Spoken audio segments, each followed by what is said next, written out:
Hello, नमस्कार दोस्तों। स्वागत है आपका ज्ञान सम्मान के मंच पे। हम लोग यहाँ साइंस का कंसेप्ट सीरीज देख रहे थे और इस क्रम में हमने सबसे पहला यूनिट आपको यूनिट इन डायमेंशन कवर किया था।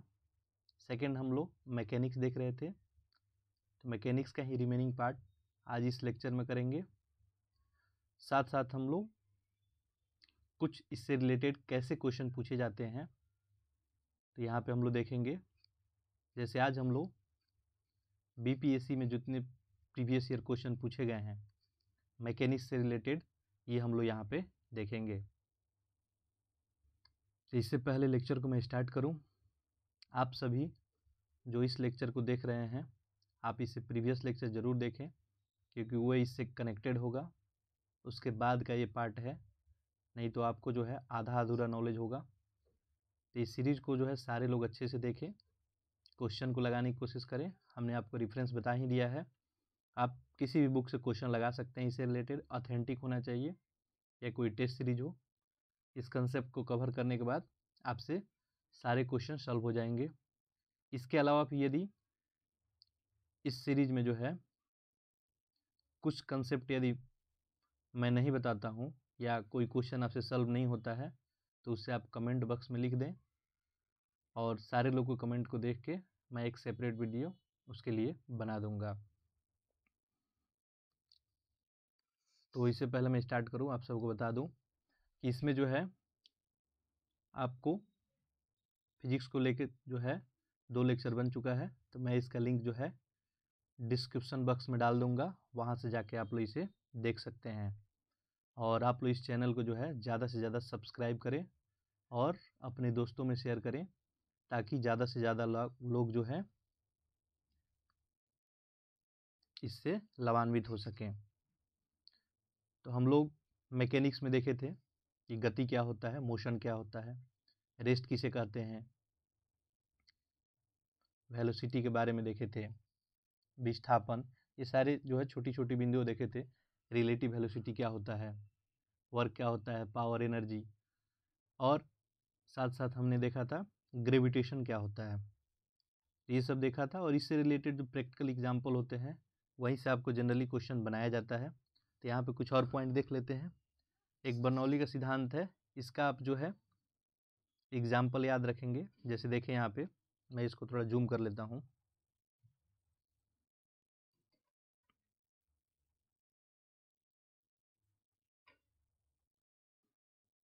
जैसे देखें, आपसे डायरेक्टली पूछा जा सकता है, बर्नौली के सिद्धांत का कुछ अनुप्रयोग दिया है। जैसे क्रिकेट के गेंद का स्विंग होना, उसका एग्जाम्पल है। जैसे देखें आप, जब किसी गेंद को तेजी से फेंका जाता है और उसको घुमा दिया जाता है तो घूमती हुई गेंद एक तरफ से हवा में अवरोध उत्पन्न करती है और हवा का वेग कम कर देती है, जबकि दूसरी तरफ वेग अधिक रहता है। जिस तरफ वेग कम होता है वहाँ दबाव बढ़ जाता है और गेंद हवा में क्या होती है, दूसरी तरफ स्विंग कर जाती है। और इसी टेक्निक का यूज किया जाता है आपको क्रिकेट खिलाड़ियों के द्वारा, जो भी स्विंग बॉलर होते हैं, स्पिन बॉलर होते हैं, इसी टेक्निक का यूज करते हैं। नेक्स्ट देखें, हवाई जहाज को ऊपर उठाने में, आंधी में टीन के छत का उड़ जाना, एटोमाइजर में फुहार का निकलना। नेक्स्ट देखिए, एक और छोटा सा यहाँ पे आपको पॉइंट है, घनत्व। घनत्व किसी को बोलते हैं हम लोग। तो देखिए, कोई भी पदार्थ है उसके इकाई आयतन में निहित द्रव्यमान को उस पदार्थ का ही घनत्व बोलते हैं और इसे हमें रो और डी से डिनोट करते हैं। घनत्व जो है किसी पदार्थ के घनेपन का माप होता है, कितना वो घना है। यानी सिंपल में कहूँ तो देखिए यहाँ पे घनत्व की इकाई जो है ये यहाँ पे दिया है। यानी सिंपल सा बात ये है कि मान ले हम कोई यूनिट एरिया ले लेते हैं, इसमें कोई पार्टिकल है वो कितना डेंस है, कितना पास पास है, यही क्या होता है, आपका घनत्व होता है। इकाई आयतन में जो द्रव्यमान निहित होता है। अब देखिए, मैं एक यहाँ पे आपको 2 इमेज से समझाने की कोशिश करता हूँ। यहाँ पे आपका फिगर ए है, ये फिगर आपका बी है। इसका लेंथ लगभग सेम ही समझे आप। इसमें देखें, मैं आपको दिखा रहा हूँ, इसमें देखेंगे आप सेकेंड इमेज में, तो मान लें कि ये भी इकाई आयतन है और ये भी इकाई आयतन है। और फर्स्ट में देखें तो यहाँ पे मैं आपको 5 डॉटेड दिखाया हूँ, यहाँ पे देखें इससे काफ़ी अधिक है, तो इसका घनत्व तो क्या हो जाएगा, ज़्यादा हो जाएगा। घनत्व तो बराबर क्या होता है, द्रव्यमान अपन आयतन, यानी कितने आयतन में कितना द्रव्यमान है। ठीक है, अब आपको इसका मात्रक तो पता चल ही गया होगा। द्रव्यमान का मात्रक क्या होता था, हमने देखा था केजी, और आयतन का मात्रक आप सभी को पता ही होगा। आयतन हम लोग किसमें मापते हैं, आयतन में आपका एक लंबाई, चौड़ाई, ऊंचाई होता है। जैसे मैं बता दूं, देखिए यहाँ पे आयतन की जब भी बात होती है तो आयतन में जो है आपको लंबाई, चौड़ाई और ऊंचाई तीनों होते हैं। तो इसमें आपको एक देखें यहाँ पे, एक आपका लेंथ होता है, ठीक है, एक आपका ब्रेथ हो गया और एक आपका हाइट हो गया। तो ये लेंथ, ब्रेथ और हाइट तीनों का जो है मेजरमेंट मीटर में होता है। तो यहाँ पे हो जाएगा आपको मीटर क्यूब, तो ये हो जाएगा केजी पर मीटर क्यूब। तो ये हो गया आपका मात्रक घनत्व का। अब कुछ पॉइंट और है, इसमें देख लेते हैं हम लोग।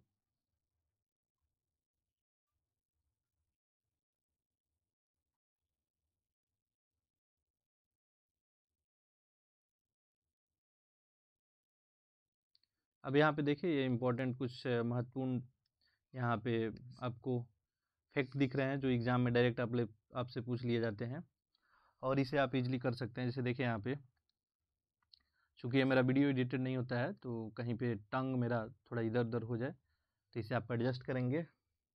जैसे देखें, भाप इंजन जो है, भाप इंजन के आविष्कारक कौन थे, जेम्स वाट थे। डायरेक्टली आपसे पूछा जाएगा। एक्सरे मशीन, रोएंटजन, दूरबीन, दूरबीन को हो गया आपके गैलीलियो, टाइपराइटर सोल्स, रेडियो के G Marconi, dynamo Michael Faraday, television Graham Bell, electric bulb,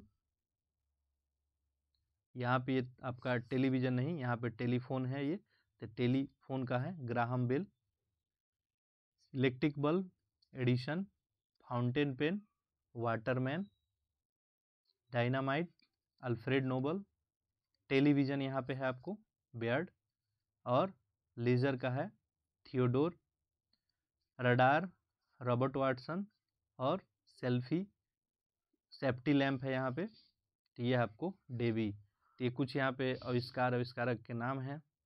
इसके अलावा यहाँ पे कुछ एक आध पॉइंट और होता है, इसमें मैं बता देता हूँ, कहीं हो सकता है छोटा एक कंसेप्ट है, आपके एग्जाम में पूछ लिया जाए। तो एक कंसेप्ट होता है आपको लीवर और सिंपल जो है मैकेनिक्स में, कि उत्तोलक के बारे में हमको पढ़ना होता है। उत्तोलक यानी मैं बात कर रहा हूँ लीवर की। कुछ छोटे छोटे यहाँ से क्वेश्चन आपसे पूछ लिए जाए, तो मैं जैसे एक यहाँ पे आपको बता देता हूँ। यहाँ पे मैं 3 पॉइंट ले लेता हूँ। एक आपका ये इंड पॉइंट दोनों हो गया, और एक तीसरा पॉइंट मैं यहाँ ले लेता हूँ। देखें, इसको मैं बोल देता हूँ यहाँ पे लोड पॉइंट,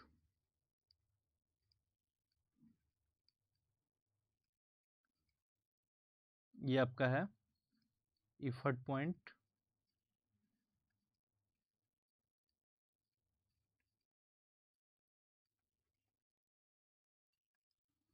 यानी मेरा कहने का तात्पर्य ये है कि आप जहाँ से इफर्ट लगाते हैं, जहाँ से प्रयास करते हैं, ये आपका ये पॉइंट हो गया।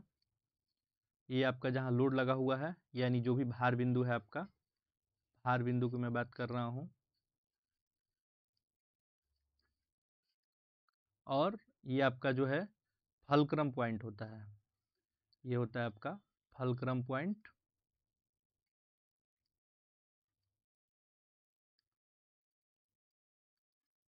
यानी इसे हम अलंब बिंदु बोलते हैं।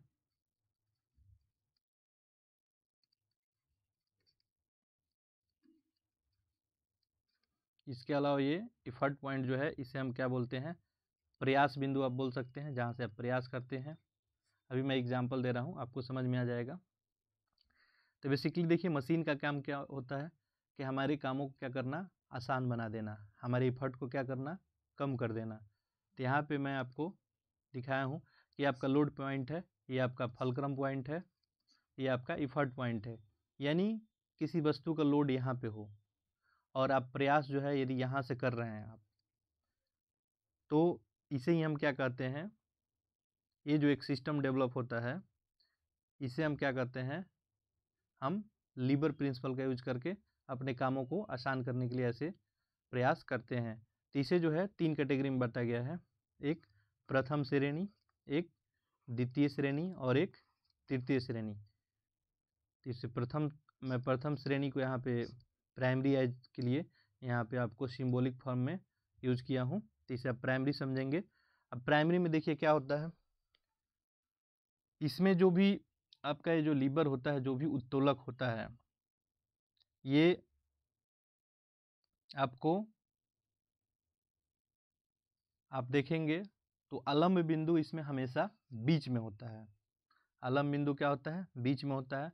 लोड आपका आप जो है कहीं भी रखें, बट अलम्ब बिंदु क्या रखना होता है, बीच में रखना होता है।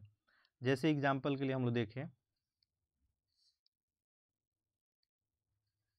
एग्जाम्पल के लिए आपको कैंची क्या करता है, देखिए इसका अलम्ब बिंदु जो है, ये जो इसका लीवर है ये हम लोग बीच में रखते हैं, और इसका लोड पॉइंट क्या होता है, ये राइट साइड में होता है आपका, और हमारा इफर्ट पॉइंट क्या होता है, ये लेफ्ट साइड में।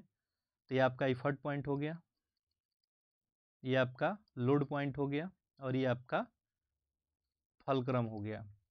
तो आप देखें यहाँ पे बीच में, तो ये प्राइमरी श्रेणी का उदाहरण क्या हो गया, आपका कैंची हो गया, पिलास हो गया, तराजू हो गया, साइकिल का ब्रेक हो गया। तो आपसे डायरेक्ट ये कहीं एग्जाम में छोटा छोटा क्वेश्चन जो है पूछा जाता है कि आपका जो है कैंची किसका उदाहरण है, किस श्रेणी का ये उत्तोलक है, तो प्रथम श्रेणी का उत्तोलक है। तो आई थिंक आप समझ गए होंगे। अब हम देखते हैं सेकंड श्रेणी का उत्तोलक का एग्जाम्पल कुछ देख लेते हैं। जैसे देखें, मैं बात कर रहा हूँ सेकंड श्रेणी का। तो द्वितीय श्रेणी में देखेंगे आप, तो इसमें भार बिंदु जो है बीच में होता है, यानी आपका लोड पॉइंट क्या होता है, बीच में शिफ्ट हो जाता है। यानी मेरे कहने का तात्पर्य ये है कि आपका जो है लोड पॉइंट बीच में शिफ्ट हो जाएगा, लोड पॉइंट, और आप जो है इफर्ट पॉइंट और ये फलक्रम पॉइंट, ये दोनों इंड में होते हैं। जैसे मान लीजिए ये आपका फलक्रम पॉइंट हो गया और ये आपका इफर्ट पॉइंट हो गया। तो आप यहाँ से देख सकते हैं ऐसे सिस्टम जिसमें आपको लोड बीच में रहे, ठीक है, और आपका फलक्रम यानी आपका अलम्ब बिंदु जो है इंड पॉइंट में हो जाए, और इफर्ट जो है, यानी आपको इसमें यही ध्यान देना है कि लोड पॉइंट को बीच में रख देना है। जैसे प्राइमरी में हमने बताया था कि आपको लोड पॉइंट को एक इंड में रखना था, तो वैसे ही इसको देख सकते हैं। इसका एग्जाम्पल आपको हो जाएगा नींबू निचोड़ने का मशीन, ठीक है, इसको आप देख सकते हैं। इसके अलावा खैनी काटने का मशीन, ये जो है इसका एग्जाम्पल हो जाएगा। जस्ट इसको जान जाए, कहीं आपके एग्जाम में पूछा जाए। एक जो है तृतीय श्रेणी का होता है उत्तोलक, इसमें क्या होता है आपको, इसमें आपको प्रयास बिंदु को जो है बीच में रखना होता है, इफर्ट पॉइंट को बीच में रखना होता है। यानी मैं कह रहा हूँ इफर्ट पॉइंट आपका बीच में होगा, और बाकी लोड पॉइंट और ये जो फलक्रम पॉइंट है इसको आप कहीं भी रख सकते हैं, तो इसको राइट लेफ्ट कर सकते हैं, बट इसमें इफर्ट पॉइंट आपका क्या होता है, बीच में होता है। जैसे चिमटा एग्जाम्पल है इसका, हल हो गया, ये सब इसका एग्जाम्पल हो गया। ये उत्तोलक जो इसके सिद्धांत जो है कौन दिए थे, तो उत्तोलक के सिद्धांत आपके आर्किमिडीज के द्वारा दिया गया था। तो मैकेनिक्स में जो है ये भी आपका एक पॉइंट बनता है। इसके अलावा कुछ न्यूमेरिकल पोर्शन भी बनते हैं, तो कुछ एग्जामों में न्यूमेरिकल पूछे जाते हैं और कहीं कहीं नहीं पूछे जाते हैं। जैसे मैं बात करूं तो रेलवे वगैरह में आपको कुछ न्यूमेरिकल छोटे छोटे यहाँ से पूछे जाते हैं। जैसे हमने आपको फार्मूला बताया था, एक्सेलेरेशन का फार्मूला, ठीक है, दूरी निकालने का फार्मूला ut + ½ at²। तो इससे जो है छोटे छोटे न्यूमेरिकल बनते हैं, काइनेटिक एनर्जी निकालना होता है आपको कभी कभी, तो आप उस न्यूमेरिकल को इन फार्मूलों के हेल्प से सॉल्व कर सकते हैं। ऐसे में न्यूमेरिकल के लिए एक जो है अलग सा वीडियो आपको बना दूंगा, जिसमें मैकेनिक्स से रिलेटेड जितने भी छोटे छोटे न्यूमेरिकल पूछे जाते हैं एग्जाम में वो हम लोग कवर करेंगे। तो आइए कुछ और पॉइंटर को देख लेते हैं, फिर हम लोग कुछ क्वेश्चन को देखते हैं।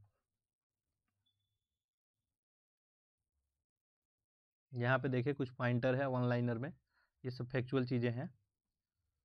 एक पिंड नियत चाल से वक्र पाथ पे गतिमान है, यानी कोई जो है सर्कुलर पाथ पे कोई भी पिंड मान लीजिए गतिमान है, इस पे ये क्या कर रही है, आपको मूव कर रही है। कोई भी पिंड मूव कर रही है, पिंड कहने का सेंस है कोई भी वस्तु व्यक्ति जो भी है, तो पिंड के त्वरण की दिशा पिंड की गति के लंबवत होती है। अब देखिए पिंड कैसी गति कर रही है, यहाँ पे पिंड आपको है, इसका गति करने का ये डायरेक्शन है, तो बता रहा है कि पिंड के त्वरण की दिशा पिंड के गति करने के लंबवत होती है। यहाँ पे देखेंगे आप, तो ये इसका सेंटर पॉइंट हो गया। ये गति कैसा कर रहा है, त्वरण इसका कैसा है, लंबवत है, तो यही आपको बता रहा है। नेक्स्ट देखें, वृत्तीय पथ पे समान चाल से गतिमान पिंड पे त्वरण लगातार गति की दिशा में बदलने के कारण उत्पन्न होती है। आप देखेंगे तो पॉइंट टू पॉइंट क्या होता है, यहाँ पे आपको त्वरण बदलता है, पॉइंट टू पॉइंट वैरी करता है यहाँ पे, वही आपको बता रहा है। नेक्स्ट देखें, गैस के अणुओं की गति अनियमित होती है, यानी गैस के अंदर जो पार्टिकल होते हैं तो उसका गति क्या होता है, अनियमित होता है, कोई फिक्स उसका गति होता नहीं है। एक ट्रेन जैसे ही चलना प्रारंभ करती है तो उसमें बैठे हुए यात्री को सिर जो है पीछे की ओर झुक जाता है, हमने बताया था, और ये क्यों होता है, जड़त्व के कारण। नेक्स्ट देखिए, तेल से अंशतः भरा हुआ एक टैंकर समतल सड़क पे एक समान त्वरण से जा रहा है, तो तेल का मुक्त पृष्ठ तनाव बल के जो है परवलय के आकार का होगा, तो उसका आकृति बता रहा है। नेक्स्ट देखें, पृथ्वी सूर्य के चारों ओर निश्चित कक्षा में चक्कर लगाती है, और ये किस कारण से लगा पाती है, तो हमने डिस्कस किया था, ये है गुरुत्वाकर्षण। गुरुत्वाकर्षण के कारण ही पृथ्वी क्या करती है, सूर्य का चक्कर लगाती है। यदि कोई वस्तु 11.2 किलोमीटर पर सेकंड के वेग से फेंक दी जाए तो पृथ्वी पर वापस नहीं लौटेगी, और ये क्या था आपका पलायन वेग। नेक्स्ट देखें, वृत्तीय गति करते हुए पिंड की चाल तथा पथ की त्रिज्या दोनों दोगुना कर देने पे अभिकेंद्रीय बल दोगुना हो जाएगा। गॉड पार्टिकल हिग्स बोसान है। लोलक की काल अवधि लंबाई पर निर्भर करती है, हमने देखा था, टी बराबर 2 pi root under L g, तो यहाँ पे जो आपको जी और पाई कांस्टेंट था। 1 किलोमीटर तो आपको पता है, हमने यूनिट कन्वर्जन आपको बताया था।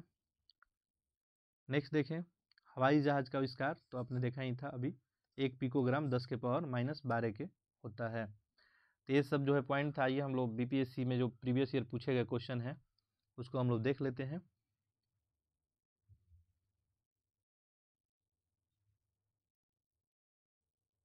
तो हमने जो है यूनिट एंड डायमेंशन से रिलेटेड क्वेश्चन देख लिए थे जब हमने वो चैप्टर जो है कंप्लीट किया था। तो यहाँ पे जो है मैकेनिक्स से रिलेटेड हम लोग क्वेश्चन देखेंगे कि कौन कौन से क्वेश्चन पूछे गए हैं। इसको मैं जूम कर लेता हूँ।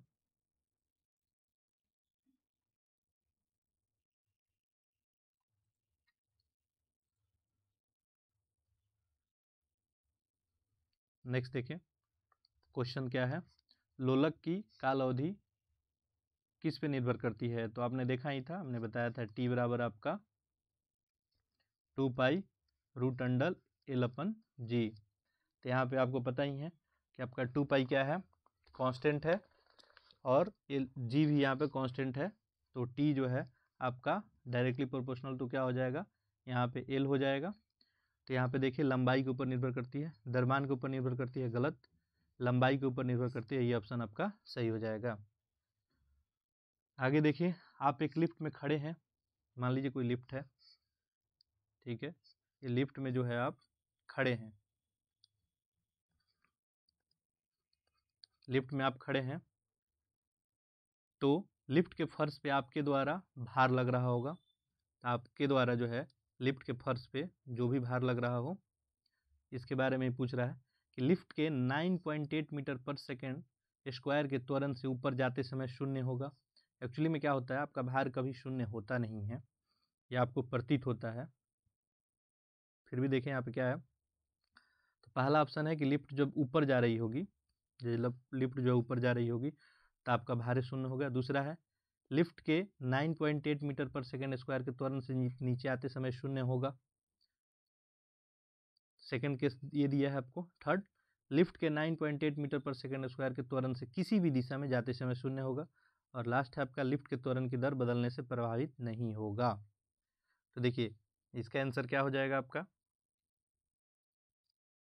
जब आपका लिफ्ट जो है नीचे की ओर आएगा तो आपका जो है आपके द्वारा भार जो है, बल जो है लगभग शून्य प्रतीत होगा। इसका आंसर यही हो जाएगा।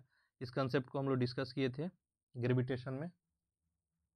नेक्स्ट देखें, पदार्थ के संवेग और वेग के अनुपात से कौन भौतिक राशि प्राप्त होती है। देखिए संवेग का हमने बताया था क्या होता है फॉर्मूला आपको। संवेग हम लोग लिखते हैं P बराबर क्या होता था, m इंटू भी, और वेग क्या होता है आपका v। ये दोनों कैंसिल आउट हो गए तो क्या आ गया आपका मास। तो यहाँ पे मास को क्या लिखते हैं हम लोग, द्रव्यमान। तो आंसर हो जाएगा आपका C। आगे देखें, बल गुणनफल होता है, बल किसका गुणनफल होता है आपको पता ही है। F इक्वल टू हम लोग क्या लिखते हैं, मास इंटू एक्सेलेरेशन। मास को क्या बोलते हैं, द्रव्यमान, और एक को त्वरण। तो देखें यहाँ पे द्रव्यमान वेग नहीं होगा, द्रव्यमान त्वरण। आपका ऑप्शन बी सही हो गया। नेक्स्ट देखें, निम्न में कौन सदिश राशि नहीं है। इसको हमने काफ़ी अच्छे से आपको बताया था, सदिश राशि किसको बोलते हैं और अदिश किसको बोलते हैं। तो देखिए सदिश राशि नहीं है पूछा है, यानी अदिश कौन सा है। अब देखिए विस्थापन क्या है, सदिश आपको पता ही है, डायरेक्शन कुछ जरूरत होती है इसमें। वेग क्या है, ये भी आपको सदिश ही है। बल क्या है, ये भी सदिश है। और आयतन इसमें क्या हो गया, यही आपका अदिश हो गया। तो आपका आंसर क्या बन गया, ऑप्शन डी। नेक्स्ट कुछ क्वेश्चन और देखते हैं हम लोग। हमारा क्वेश्चन दिखाने का पर्पस यही है कि ऐसे ही क्वेश्चन इस यूनिट से पूछे जाते हैं इन सब एग्जामों में। नेक्स्ट देखें, ये यूनिट कन्वर्जन है। 1 किलोमीटर जो है दूरी का तात्पर्य क्या है, तो यहाँ देखिए मीटर में दिया है तो आपको पता है 1000 मीटर हो गया। नेक्स्ट देखिए डायरेक्टली पूछा हुआ है त्वरण का जो है आपको सूत्र बताना है। तो आपको पता है ए बराबर हमने बताया था final velocity minus initial velocity divide change in time. तो यहाँ पे देखें a equal to v minus u upon t, तो यही आपका ऑप्शन हो जाएगा। आगे देखें, ये दिया आपको दो उत्तरोत्तर श्रृंग और दो उत्तरोत्तर गर्त के बीच की दूरी को क्या कहते हैं। देखिए जनरली क्या होता है, श्रृंग और गर्त होते क्या हैं, ठीक है। तो देखिए यहाँ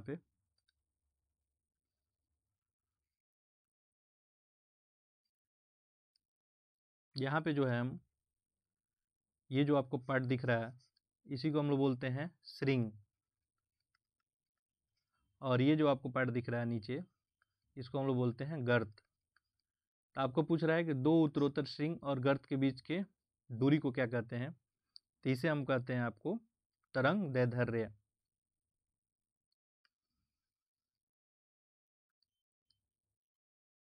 मैं ये कहना चाह रहा हूँ, यहाँ पे दो के बारे में बात कर रहा है। चलिए मैं दो यहाँ पे आपको, चलिए इसको बता ही देता हूँ।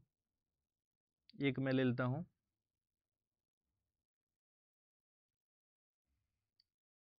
एक और मैं यहाँ पे ले लेता हूँ आपका वेव।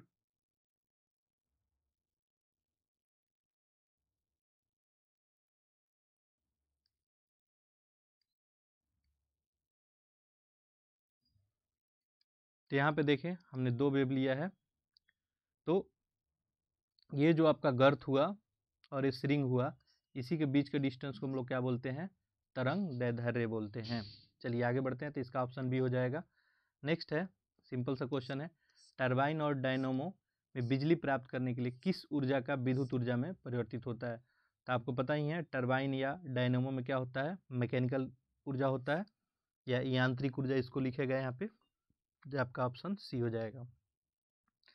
नेक्स्ट सिंपल सा क्वेश्चन है, इस सदी की शुरुआत में हवाई जहाज का आविष्कार, तो आपने देखा था हवाई जहाज का आविष्कार जो है रॉबर्ट ब्रदर्स के द्वारा किया गया था। ये यहाँ पे एक सेकेंड, ये रॉबर्ट नहीं है, ये राइट ब्रदर्स है, ठीक है। तो ये राइट ब्रदर्स के द्वारा किया गया था। आगे देखें, 1 पिकोग्राम बराबर होता है, तो हमने बताया था यूनिट कन्वर्जन में आपको 1 पिकोग्राम 10⁻⁻12 ग्राम के बराबर होता है। डायनेमो देखिए सेम क्वेश्चन रिपीट किया है। डायनेमो क्या करता है तो आपको पता है, ये आपको यांत्रिक ऊर्जा को क्या करता है, विद्युत ऊर्जा में परिवर्तित करता है। तो आपका यहाँ पे ऑप्शन हो जाएगा ऑप्शन बी। नेक्स्ट देखें, 1 माइक्रोन कितने के बराबर होता है, तो माइक्रोन जो है आपको ये 1/1000 मिलीमीटर के बराबर होता है। नेक्स्ट पूछ रहा है आपको कि भौतिक परिवर्तन एक उदाहरण है, किसका उदाहरण है ये भौतिक परिवर्तन। देखिए, हवा में चांदी के बर्तनों का काला होना, मोमबत्ती का जलना, दूध से दही बनना, पानी में चूना का घुलना। देखिए, भौतिक परिवर्तन का मीनिंग होता क्या है, भौतिक फिजिकल चेंज, यानी जो आपको चेंज दिखे, जो आपको विजिबल हो, उसी चेंज को क्या कहते हैं, भौतिक चेंज बोलते हैं। तो देखिए यहाँ पे आपका पानी में चीनी का घुलना। आगे देखें हम लोग,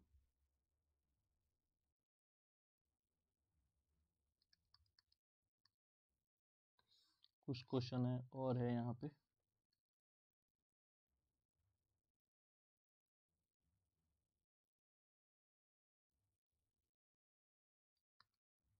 देखिए यहाँ पे एक क्वेश्चन है आपको, वह उपकरण जो ईंधन के रासायनिक ऊर्जा को सीधे विद्युत में बदलता है, यानी रासायनिक ऊर्जा का कन्वर्जन विद्युत में होता है, वो किस में होता है आपको, सांद्रता सेल, गैल्वेनिक सेल, ईंधन सेल, या दे रहा है बी और सी दोनों। तो यहाँ पे देखें आप, इसका आंसर हो जाएगा आपका ईंधन सेल।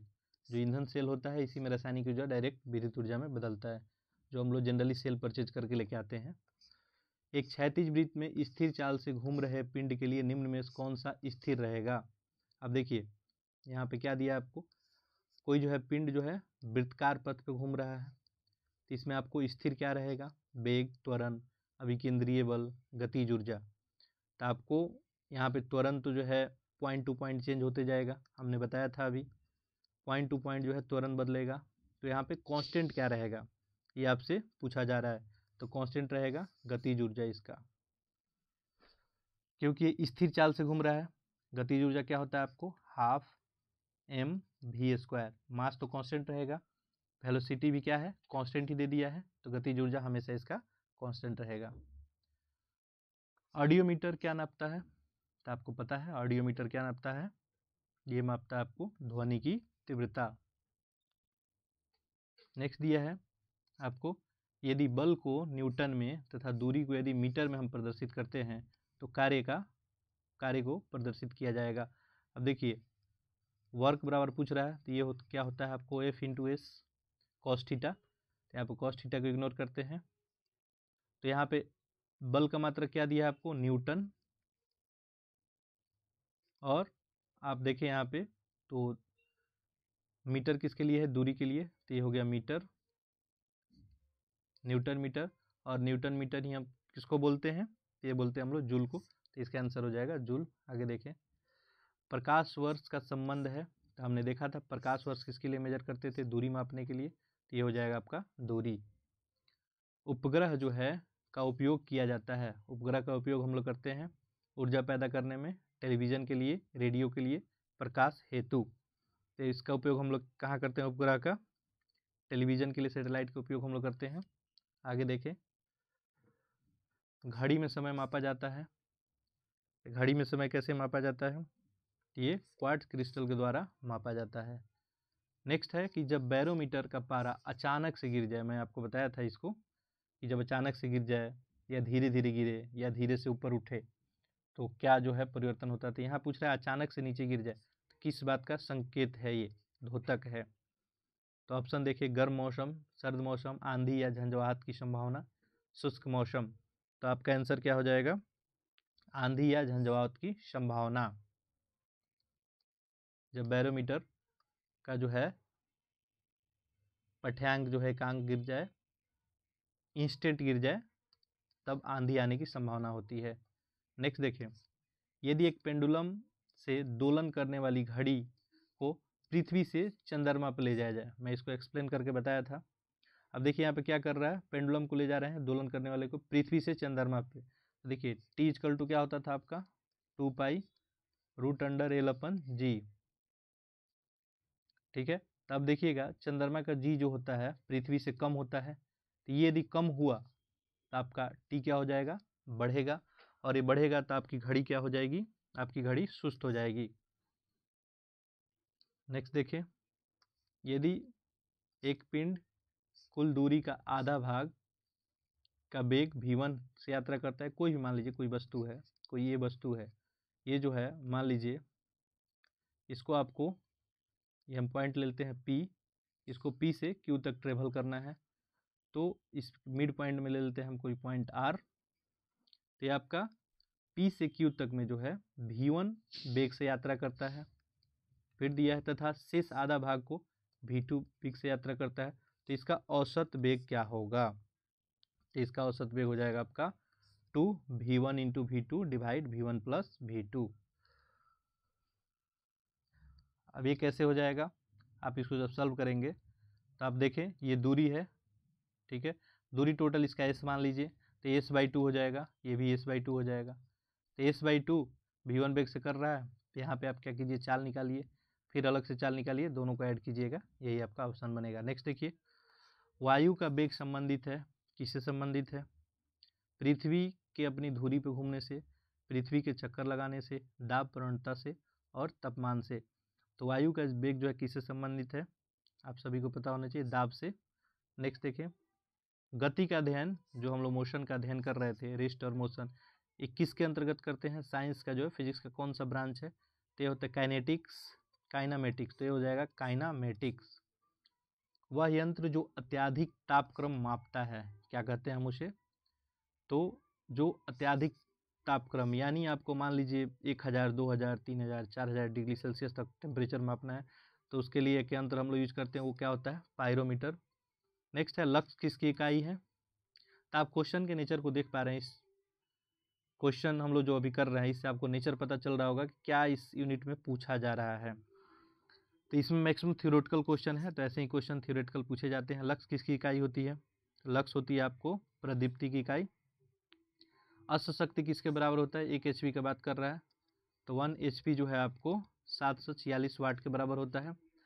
नेक्स्ट है, एक लोहे की गेंद पारद या मरकरी में भरी बाल्टी में गिराई जाए तो क्या होगा। अब देखिए, ये कोई मान लीजिए बॉकेट है, बाल्टी है आपका, इसमें जो है आपको मरकरी भरा हुआ है, ठीक है, मरकरी भरा हुआ है, इसमें एक लोहे के गेंद को गिराया जा रहा है, मान लीजिए एक कोई लोहे का गेंद है, इसको हम गिरा रहे हैं इसमें, तो पूछ रहा है क्या होगा, यह बाल्टी की पेंदी में बैठ जाएगा, फर्स्ट केस यहाँ पे आ जाएगा। सेकंड, ये पारे के सतह पे तैरेगा, यानी यहीं पर रह जाएगा।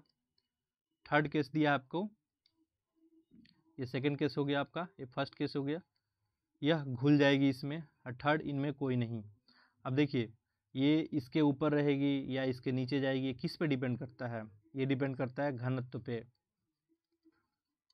अब देखिए यहाँ पे इसका आंसर क्या हो जाएगा आपको, ये पारे के सतह पर तैरेगी, इसका वजह ये है कि इसका जो है घनत्व आपको इससे ज़्यादा है, जिसका भी घनत्व ज़्यादा होगा, जिसका घनत्व कम होगा उसके ऊपर तैरेगा, तो आपका आंसर यही हो जाएगा। नेक्स्ट है, भू स्थिर उपग्रह किस दिशा में घूमता है, तो ये आपको घूमता है पश्चिम से पूरब। भू स्थिर उपग्रह जो है किस दिशा में घूमता है, पश्चिम से पूरब। कुछ क्वेश्चन और है,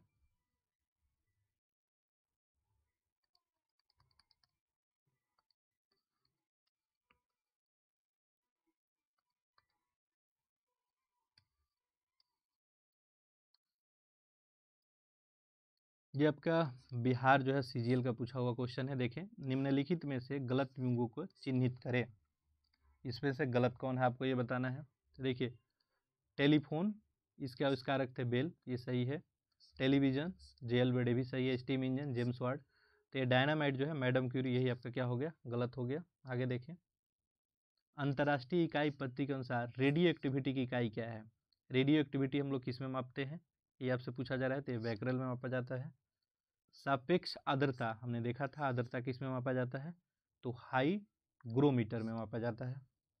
कार्य का एसआई मात्रक क्या है, कार्य का एसआई मात्रक क्या था, देखिए एक एसआई मात्रक होता है, एक आपका क्या होता है CGS होता है। तो यहाँ पे SI पूछा जा रहा है आपसे, तो SI मात्रक कार्य का क्या हो जाएगा, आप सभी को पता ही होगा, जूल।